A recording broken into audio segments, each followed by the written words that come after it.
Good morning friends, કેમ છો બધા? મજામાં જ હશો. અને આજે છે ધૂળેટી ને ધૂળેટીની જાહેર રજા હોવાથી આપણે આવી ગયા છીએ ઝીંઝુવાડા ગામથી અમુક અંતરે આવેલું કચ્છનું નાનું રણ. ત્યાં બિરાજમાન છે સોલંકી કુળના એવા વીર વત્સરાજ દાદા, તેનું મંદિર ત્યાં આવેલું છે.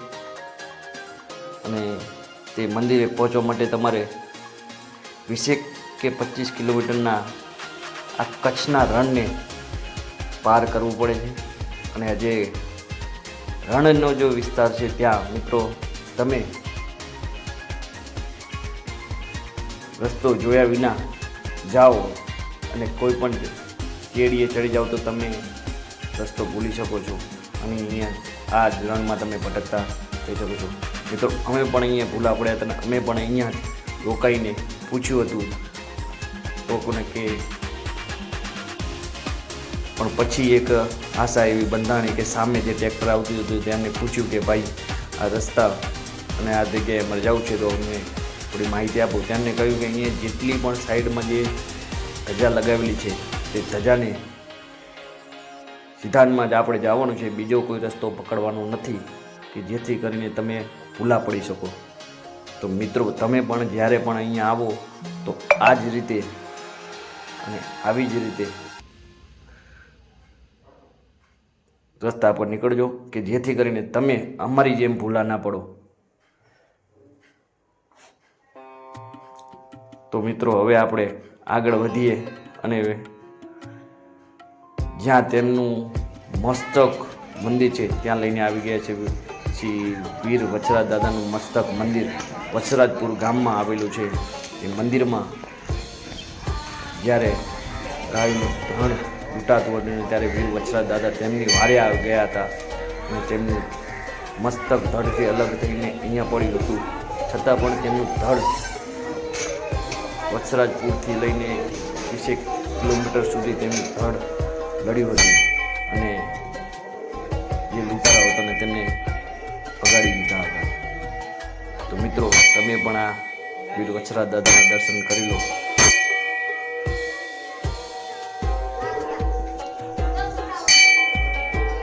આ મસ્તક મંદિર છે મિત્રો. અહીં વત્સરાજ દાદાના મસ્તક સ્થાનકનો ઉલ્લેખ કરવામાં આવ્યો છે જે આ તકતીમાં લગાવ્યો છે અને તેમનો મહિમા આ તકતીમાં ઉતારવામાં આવ્યો છે.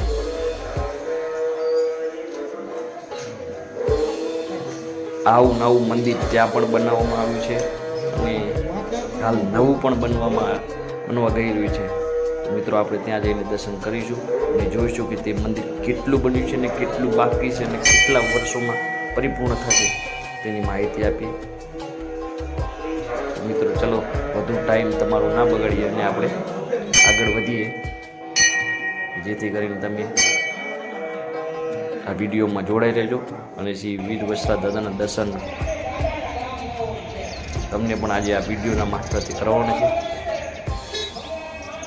તો મિત્રો ચલો આપણે હવે આગળ વધીએ. તમે જોઈ રહ્યા છો કે સામે જે ગાડીઓના પાર્કિંગ દેખાઈ રહ્યા છે ત્યાં આપણે પહોંચી ગયા છે વીર વત્સરાજ દાદાના મંદિરે. તમે જોઈ શકો છો કેટલી પબ્લિક આવી છે દર્શનાર્થી. લોકો બાઇક, ગાડી, ટ્રેક્ટર જે પણ તેમના સાધનો તે સાથે લઈને અહીંયા આવતા હોય છે. મિત્રો તમને જ્યારે આવો ત્યારે સાથે પાણી લઈને આવજો, કેમ કે આ 20 કિલોમીટરનો જે રસ્તો છે તેમાં તમને તરસ લાગે તો ક્યાંય તમને મીઠું પાણી મળશે નહીં કે જેથી કરીને તમને તરસ લાગે તો પાણી પી શકો છો.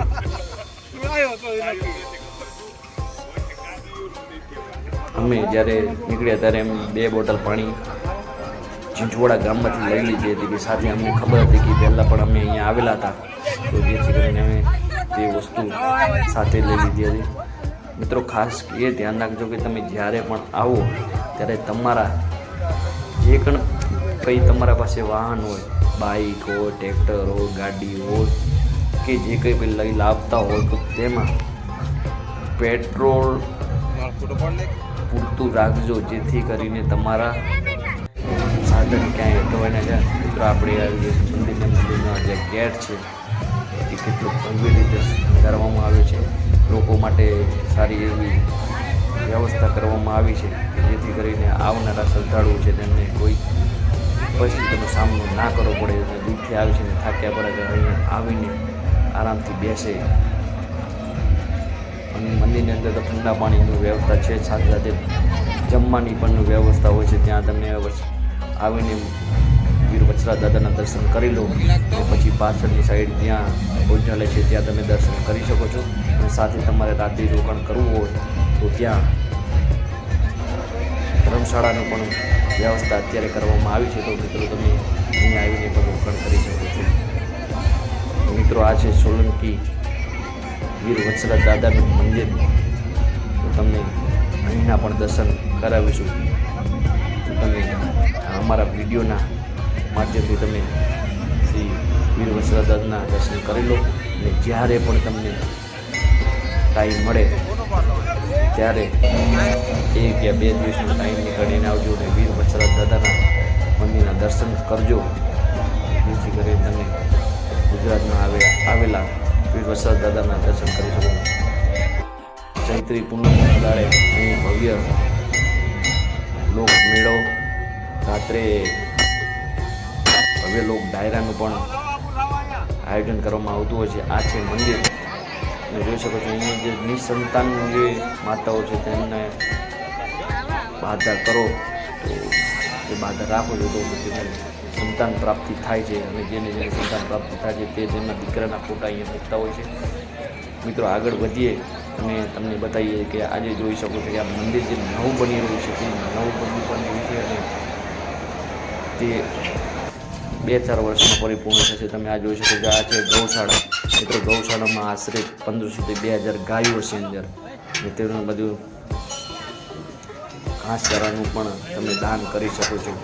તમે જોઈ શકો છો અહીંયા જો શ્રદ્ધાળુ આવ્યા છે તે હાય માતાને કહ્યું છે. તો મિત્રો તમને આ વિડીયો કેવો લાગ્યો? જો સારો લાગે તો લાઈક કરો, શેર કરો અને સબસ્ક્રાઈબ કરો.